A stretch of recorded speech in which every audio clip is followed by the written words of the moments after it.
how I think about my food is just simple. I want to merge with my experience and life journey. So I born in Korea. You know, I grew up eating my mom's food, but I am pretty much Korean American. The food become science. You know, like we know 1 + 1 is 2. So that's how I exactly merge with the flavor. Let's say apple, what's good with apple? So I figured that out, calculated by that. So when I start cooking, it's all about ingredients and detail, just like a Genesis car, right? So if there's no detail of car or my food, for me it's not fun. You know, it has to be perfect. Let's say when you drive a car of Genesis, right? When you drive it, what are you gonna see and what are you gonna touch?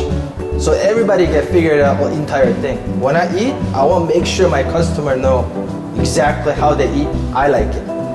So that's how I think. I'm sure the Genesis car, every single thing inside is detailed like that because, you know, I'm Korean, Genesis is made in Korea, but when we go to global, we gotta think how everybody think in the world, right? So it's all about detail. If there's no detail, there's no Genesis, there's no food of what I'm trying to do.